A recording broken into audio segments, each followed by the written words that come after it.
Hey there, CJ Math students, and welcome to Notes 3.12, Part 1. So remember, we have this percent equation, and the words is over of equals percent over 100. Now, sometimes these problems aren't put into nice, neat little sentences for us. So we have to remember that the is statement actually stands for our part, and the of actually stands for our whole, and then obviously a percentage is still a percentage. So let's take a look at problem number 1. It says, at the store, Jose picked out clothes that totaled $25.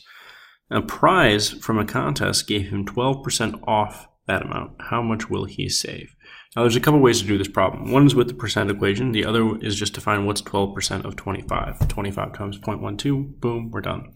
But let's do it with the percent equation first, okay? So we have a percent, obviously, 12%. Now, if I have clothes that total $25, I have to be aware that that idea of something totaling $25, that's my whole. And I got to figure out what my part is, right? So I got X over 25 is equal to 12% over 100. Do our cross multiplication. We have 100x is equal to, and then we got 12 times 25, and that equals 300. So we'll go ahead and divide both sides by 100, and I'm left with x is equal to 3. So he saves $3.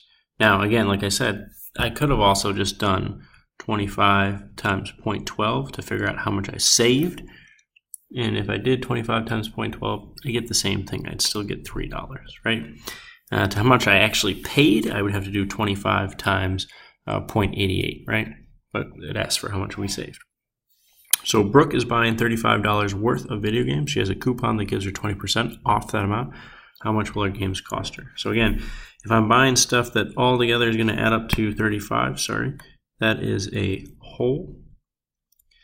I obviously have a percentage, that's my part,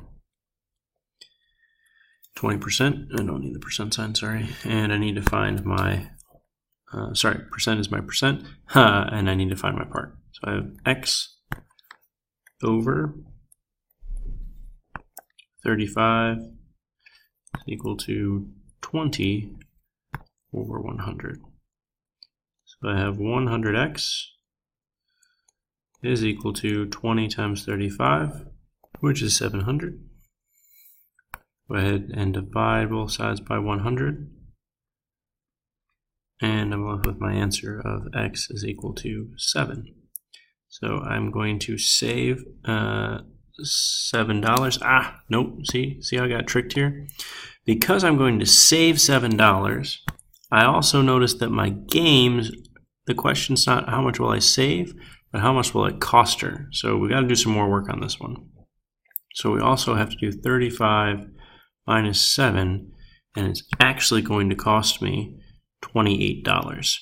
So another way I could have done this problem is just the normal discount way, when I could have said 100 minus 20 is equal to 80, and I just would do 35 times 0.80, and I would have gotten 28 that way. So there's two ways to do this problem, just like there's two ways to do the last problem. But the difference is in problem number 1, it's asking how much I save.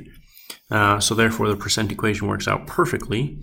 Or I could just do the price times the percent off. But here it's asking me how much it's going to cost me, right?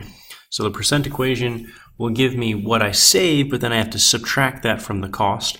Or I have to do 100 minus my discount of 20% and multiply that by the cost. Either way it works, right? Big time difference. That's the end of part 1.